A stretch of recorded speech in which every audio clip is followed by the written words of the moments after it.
Jasmine's Cross, the $800 million stand. In just 72 hours, Jasmine Crockett turned a $500 fine for wearing a cross into an $800 million lawsuit. Judge Charles Hargrove tried to humiliate her and crush her faith. But instead, Jasmine flipped the entire system on its head. She didn't just win for herself. She ignited a nationwide movement to defend religious freedom across America. The marble pillars of the D.C. federal courthouse loomed under a heavy gray sky, casting long shadows across the stone steps as Jasmine Crockett passed through security. Her black leather briefcase hung at her side, the silver cross at her collarbone catching a stray beam of light. Inside, the atmosphere was taut, low murmurs filling the cavernous chamber like a storm waiting to break. Jasmine moved with quiet authority, taking her place at the plaintiff's table. She wasn't here to argue today, just a legal observer dispatched by the White House. Nothing more. A silent witness to a case about banning public prayer in a city park. From the raised bench, Judge Charles Hargrove surveyed the room with a hard gaze, his gavel resting heavily in his hand. His eyes fell on Jasmine and stayed there for a long moment. Nothing moved. Then his voice, sharp and cold, sliced through the charged air. "Miss Crockett," he barked, making heads snap up across the courtroom. "Your religious display is inappropriate here." Conversations died mid-sentence. A soft intake of breath rippled through the rows of spectators. Jasmine blinked once, slowly, but said nothing. She lowered her gaze to her open folder, willing the moment to pass. It didn't. "You are ordered to remove the cross immediately," Hargrove continued, voice rising slightly. "Failure to comply will result in a fine." Then, without waiting for a response, he leaned back in his chair, voice dripping with disdain. "This courtroom is a place of law, not superstition. The cross doesn't belong here. Neither do fanatics." The words landed with a thud. Cold, final, punitive. Jasmine's pen froze mid-sentence. The entire courtroom held its breath. Court officers shifted uncomfortably. A reporter's pencil slipped from numb fingers and clattered onto the floor. Then slowly, deliberately, Jasmine closed her notebook. She stood, moving with a calm precision that somehow felt louder than a shout. She turned to face Hargrove directly. No anger on her face, no trembling rage, only quiet, immovable conviction. Her voice when it came was low, steady, and razor-sharp. "With all due respect, Your Honor, the First Amendment guarantees me the right to express my faith silently, personally, without disruption." She took a breath, not because she needed it, but because it was important to show she wasn't afraid. "This cross isn't a protest. It isn't a performance. It's a promise I made to my mother, who worked 3 jobs so I could survive law school. It is part of who I am. And no, Your Honor, I will not remove it." The words fell into the courtroom like heavy stones into still water. Judge Hargrove's jaw clenched, his face flushed darker. Without masking the coldness in his voice, he slammed his gavel once. $500 fine, effective immediately. Mark it in the record. For a split second, the world seemed to tilt. Jasmine didn't flinch. Slowly, deliberately, she lifted her eyes to meet Hargrove's glare, the weight of generations of injustice burning behind her calm gaze. Jasmine rose, smooth and deliberate, the small cross catching the fluorescent light like a blade unsheathed. She didn't shout. She didn't protest. Instead, in a voice that cut sharper than any scream, she asked loud enough for every soul in the courtroom to hear, "You're fining me for a piece of jewelry? But I've seen attorneys in this very courtroom wear offensive slogans on their ties, and you said nothing. So, I'll ask once plainly, are you enforcing the law or your own discomfort?" The words hung in the air like smoke after a gunshot. Hargrove's face flushed a dangerous shade of red, but he said nothing. Across the courtroom, something shifted. An invisible thread of fear and shame pulling tight around the judge's gavel, around the marble walls, around the very foundation he thought unshakable. Somewhere in the gallery, a veteran in a worn blue jacket whispered to his seatmate, "That woman's not here to play games." And outside, though no one knew it yet, the winds of a new kind of battle had already begun to howl. The lawsuit was ready. The strategy was in motion, but Jasmine understood. Legal filings move at the speed of bureaucracy. Change needed to move faster. Faster than fear. Faster than control. In this century, That meant one thing, taking the battle to the public before the system could bury it. She didn't want pity. She didn't want silence. She wanted a roar loud enough to shake the marble off those courthouse walls.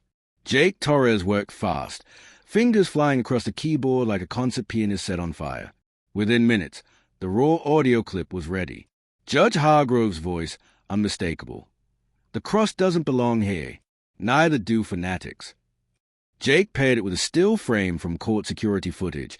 Jasmine standing calm, unflinching, silver cross glowing under harsh fluorescent lights. No special effects, no flashy edits, just brutal truth laid bare. Above it, one hashtag pulsed onto every screen. #Judge on trial. At first, it was a ripple. A few hundred views, a few dozen comments. But within the hour, it was a tsunami. Phones buzz in coffee shops, offices, airports. Cable news tickers picked it up. Twitter exploded. TikTok reenactments appeared. Facebook groups formed overnight. Stand with Jasmine. The internet split down the middle. One side called her a hero, a living testament to First Amendment courage. They shared old clips of her past cases, photos of her leading voter rights marches, interviews where she spoke about growing up on food stamps while dreaming of a law degree. The other side sharpened their knives, accusing her of manufacturing outrage, of grandstanding, of weaponizing faith for political gain. Jasmine watched it all unfold from her office, the glare of news reports flashing across the polished conference table.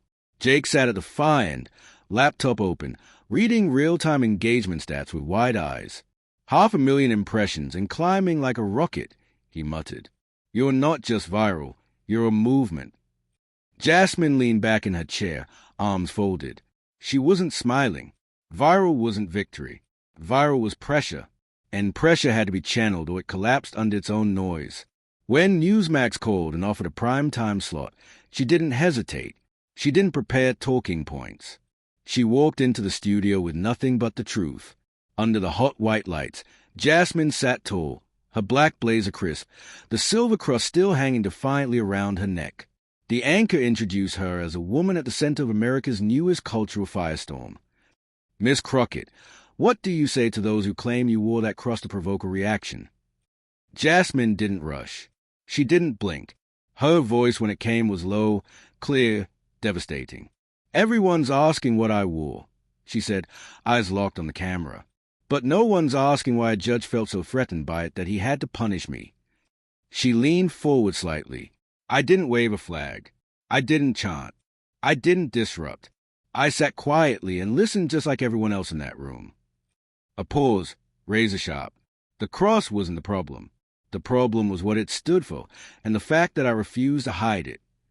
In control rooms across the country, producers scrambled to clip the moment. In homes and bars and living rooms, millions leaned forward, not because Jasmine shouted, but because she didn't have to. The host stumbled for the next question, thrown off balance by the sheer clarity of her answer. But it didn't matter. The message had landed. Jasmine Crockett wasn't playing defense. She wasn't begging for understanding. She was flipping the courtroom tables and daring the system to answer for itself. The Newsmax interview was still racking up millions of views when a new storm quietly crept into Jasmine's world. A storm much darker, much more deliberate. She had barely made it back to her office when her phone buzzed with a new email. No subject line, no name, just 3 words glowing on the screen like a warning shot fired in the dark. You need to see this. She clicked. An attachment downloaded. Jasmine's heart beat once, heavy and slow, before she even opened the file. Rachel Harper, who had insisted on staying late, walked over the moment she saw Jasmine's face stiffen. Jake Torres rubbed his eyes awake from the conference room couch, stumbling over with his laptop. Together, under the sterile glow of overhead lights, they opened the file, a series of screen captures. Court system emails, internal only, not meant for public eyes. Each one more incriminating than the last. At the center of it all, Judge Charles Hargrove. And not just him. There it was in black and white, an email thread directly between Hargrove and Senator Daniel Cleen, one of the loudest, most aggressive liberal voices against the current White House. The subject line was chilling, Crockett's strategy. And in the body of the email, like a punch aimed at her entire existence, the words burned, Target her cross. Make her the symbol of chaos. It will rattle the White House. No ambiguity. No legal cover. No misunderstanding. This wasn't about maintaining courtroom neutrality. This wasn't about protecting judicial integrity. It was a weaponized attack engineered in private emails, planned with political precision, and executed under the false banner of judicial authority. Jasmine inhaled once, slowly, and exhaled through her nose. She didn't shout. She didn't curse. She simply stood there, breathing in the full ugly truth. Rachel's knuckles whitened as she gripped the edge of the table. Jake stared at the screen like he was seeing the blueprint for an assassination. "They're not just coming after me," Jasmine said, her tone so steady it sent a chill through the room. "They're coming after everything I represent." The courtroom hadn't been an accident. The fine hadn't been a mistake. It was a message. Silence her. Rattle the pillars. Destabilize the administration she stood beside. But they had made one fatal mistake. They thought she would crack. Jasmine turned to Rachel and Jake, her face hardening into something colder, sharper, more unstoppable than before. "We go public," she said, each word deliberate. "Not tomorrow, tonight, before they can spin it, erase it, or hide." The leaked emails were damning, but Jasmine had been in the legal world long enough to know that word alone, no matter how shocking, would never be enough to crush a system that had been protecting itself for decades. Deep inside the courthouse, far from the cameras, someone was already pulling the curtain back further. Linda Martinez, a veteran inspector for the Judicial Review Commission, walked into the secured basement records vault of the D.C. District Court with 2 staffers, a legal warrant, and a feeling she hadn't had since her first corruption case in 2008, that something was seriously wrong. The room was cold, lit by a flickering fluorescent bulb. The air smelled of metal and mold. Row after row of locked file drawers towered in silence. Linda's eyes scanned every label until she found one that didn't quite belong, an old iron box on the back wall, almost hidden behind obsolete case law binders. The tag read simply, "Internal Disciplinary, Restricted Access." There was no key, no code, no digital record showing it had been accessed in the last 5 years. She nodded at her deputy, who pried it open with a crowbar.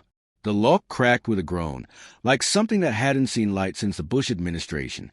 Inside was a thick manila file worn at the edges but perfectly intact, stamped with a red diagonal stripe, "Confidential, Judge Charles Hargrove." She placed it gently on the table, snapped on gloves, and began to open it.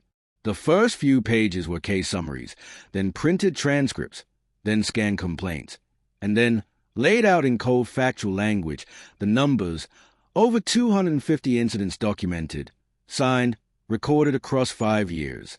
Defendants fined, plaintiffs reprimanded, court observers warned, attorneys cautioned, bailiffs quietly instructed. And the reason, in almost every case, was the same: the presence of a religious symbol.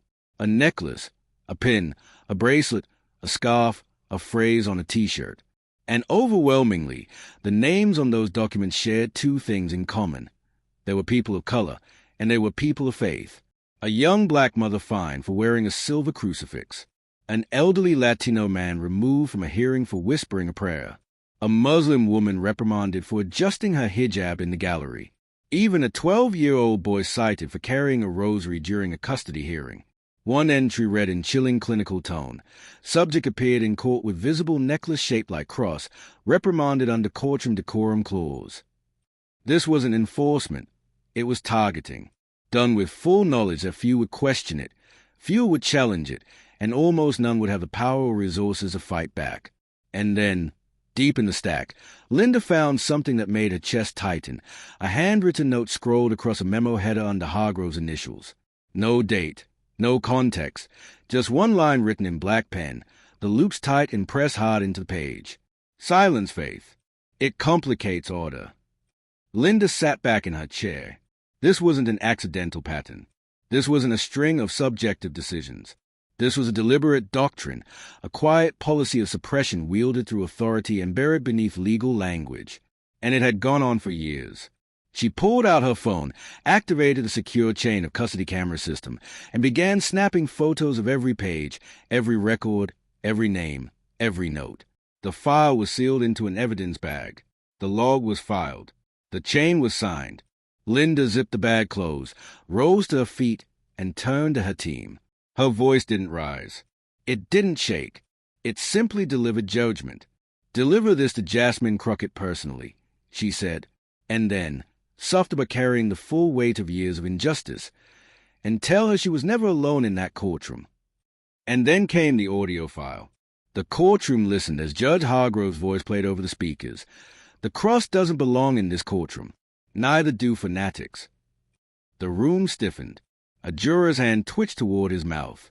Even Judge Ruiz blinked slowly, as if absorbing the full rot beneath the bench she presided over. Then it was Jasmine's turn. She adjusted the microphone. The room fell even quieter. Her voice, when it came, wasn't loud, but it carried.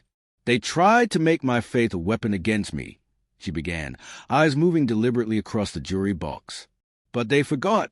Truth doesn't kneel. When I walked into that courtroom, I didn't yell. I didn't chant. I didn't even speak. I wore a cross quietly. And for that, I was fined, humiliated, labeled a fanatic, not because I disrupted anything, but because my silence said more than they were ready to hear." A woman in the gallery dabbed her eyes. A veteran in the front row nodded slowly, fist clenched in his lap. "This isn't just about me," Jasmine continued. "It's about hundreds of people whose names you saw in that file. People who walk into the same courthouse with hope and walked out punished for what they wore, what they believe, or who they were." Rachel placed the black file on the table. The jury glanced at it like it was radioactive. The law is supposed to be blind, but Judge Hargrove didn't act blind. He acted like a man aiming a weapon, one that he built out of silence and made legal by habit. She paused, breathing slow and deep. "They thought the cross would break me, but they don't understand. It's what held me together." Then came the twist no one expected. The defense called Judge Charles Hargrove to the stand. He looked thinner, older, like a man who hadn't slept in days. His hands shook slightly as he swore in. He wouldn't meet Jasmine's eyes. Rachel, standing before him with all the calm of a surgeon, asked the question straight. "Did you knowingly conspire with Senator Daniel Clean to target Miss Crockett in your courtroom?" Hargrove's throat bobbed. He looked at the jury, then at Judge Ruiz, then down at his hands. "Yes," he whispered. Gasps broke out. Ruiz didn't silence them this time. Rachel continued. "Why?" "Because they told me it would help," he muttered. "They said if we embarrassed her, if we made her look extreme, it would damage her credibility, hurt the administration, make her go away." He looked up finally, eyes red, voice trembling. "I was told to humiliate her in public, and I agreed." No one spoke. One juror, an older man with salt and pepper hair and a faded Marines pin on his lapel, wiped his eyes. Another, a retired school teacher, sat back, visibly shaken. No further questions. And in that instant, the case was no longer in doubt. 3 days after the trial, under the gray veil of a D.C. dawn, Hargrove vanished. No court appearance, no farewell, no press statement. His townhouse was found abandoned, a light still burning, a half-drunk glass of scotch left sweating on the marble countertop. Only a few grainy security camera images surfaced, a hunched figure boarding a private jet at a small airfield outside Baltimore, face shielded by a bowl cap, coat collar turned high. Destination, Switzerland. No extradition treaty. He thought he had found a hiding place, but he was wrong. The story broke within hours. CNN blasted the headline across every screen in America. "Disgraced federal judge flees U.S. after courtroom scandal." Within a day, a Swiss news channel captured blurry footage of Hargrove slipping into a luxury villa outside Geneva, face hidden behind mirrored sunglasses. But there was no sympathy waiting for him there. Only cameras, only headlines, only shame. Social media gave him a new title almost immediately, the Coward Judge. Memes flooded social media. One post read, "He couldn't silence a cross, so now he's running from the truth." Meanwhile, back in D.C., Jasmine watched it all unfold from her office window, arms crossed, the city lights flickering against the glass. She wasn't celebrating. She wasn't smiling. There was no joy in watching a man fall, only the solemn, steady weight of what it cost to drag truth into the light. Later that night, She agreed to sit for a live interview on CNN. The studio lights were blinding, the cameras robotic. But Jasmine, seated in the center of a deep blue backdrop, looked utterly composed. Congresswoman Crockett, what's your response to Judge Hargrove fleeing the country to avoid further proceedings? Jasmine didn't hesitate. Her voice was quiet but ironclad. Let him run. But even in exile, truth travels faster. She leaned forward slightly, her tone sharpening. A man can leave a courtroom. He can leave a city. He can even cross oceans. But he can't outrun what he did. And he can't outrun the people he tried to silence. Because truth isn't a place. It's not a bench or a building. It's a fire. And the more you run from it, the faster it burns. This was never just about me, she continued. It was about every person who was told they didn't belong. Every prayer whispered under breath. Every child told to hide who they are. Every man and woman who carried their faith into public life and got punished for it. She paused, letting the silence stretch. They tried to exile the truth the same way as trying to exile himself. But the thing about truth is, it doesn't need a passport. It doesn't need permission. It follows you. It exposes you.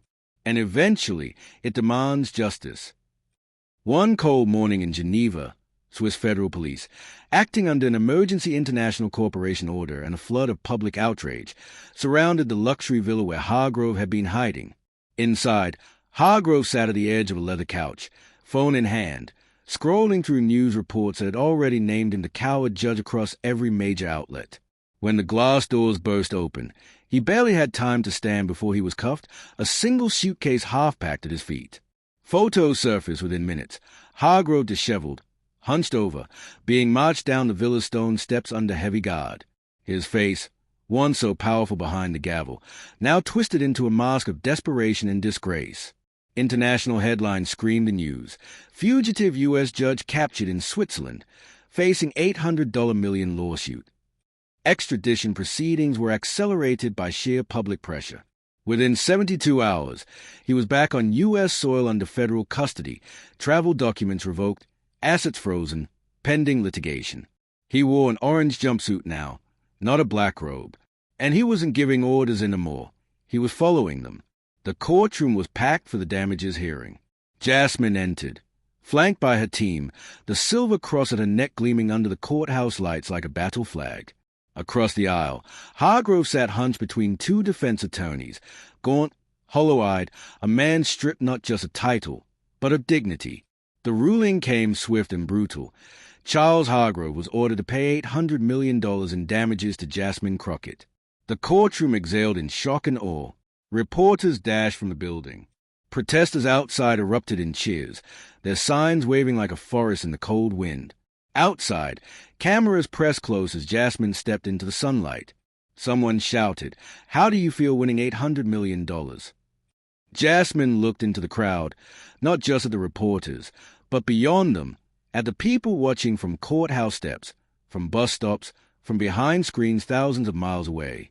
"Today isn't about money," she said, her voice steady and clear. "It's about every voice that was silenced, every prayer that was punished, every person told they didn't belong because of what they believed. Today, the law remembered who it's supposed to protect. And we're just getting started."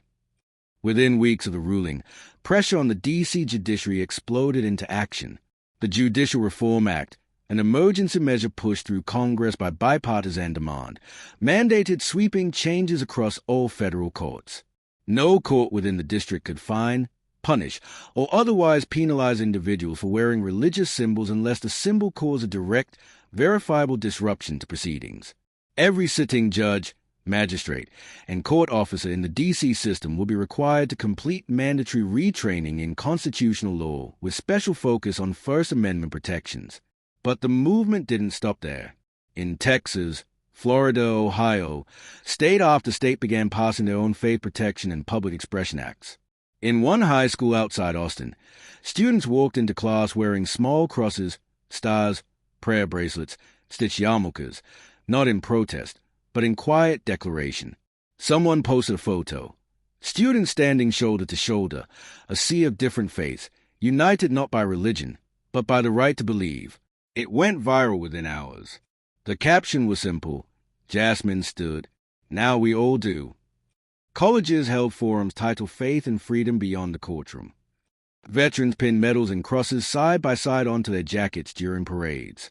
Judges in courthouses paused and reconsidered old decorum rules. It wasn't rebellion. It was recovery. It was memory fighting its way back into the bloodstream of a nation that had nearly forgotten what it meant to truly be free. The White House sent Jasmine an official letter embossed with a presidential seal. On behalf of the administration, we would be honored if you would serve as a national advisor on religious freedom. One cold evening, standing before a crowd of thousands in the shadow of the Lincoln Memorial, Jasmine delivered her first speech in her new role. The night air crackled with energy as families, veterans, students, faith leaders, believers of all kinds and skeptics too, packed into the National Mall. Jasmine stood at the podium, silver cross shining under the floodlights, and spoke without notes. They tried to silence faith by calling it chaos. They tried to punish belief by calling it disorder. But what they forgot, what they always forget, is that faith isn't chaos. Faith is courage. And courage doesn't bow. Not to fear, not to anger, not to the cold machinery of power. We don't kneel for injustice. We kneel for prayer. And today, America kneels for nothing but the truth. The roar that rose from the crowd was deafening, rolling over the reflecting pool, crashing against the marble steps of the memorial, echoing across the city Jasmine had once stood alone in. But she wasn't alone anymore. Her fight had become their fight. Her stand had become a movement. And it was just beginning. Standing alone by the wide windows of her office one night, Jasmine stared out over the city that had once threatened to crush her, and now carried her voice like a standard into battlefields she would never even see. Behind her, under glass, sat the silver cross, the one that started everything, the one a judge had tried to shame, the one the world now recognized as a symbol of quiet, unyielding revolution. She thought about her mother, about the nights when Jasmine would fall asleep to the sound of whispered prayers, the smell of fried chicken, and the quiet, bone-deep weariness of a woman carrying the weight of survival. Her mother's cross wasn't expensive. It wasn't polished. It didn't glitter like jewelry. It was worn, scratched, real, like the people it had been handed down through generation after generation, each one clinging to faith when all else seemed lost. That night, Jasmine finally understood something she had always known, but had never put into words. It had never been about winning. It had always been about refusing to disappear, about standing tall even when the world demanded she kneel, about holding on to truth even when it cost everything.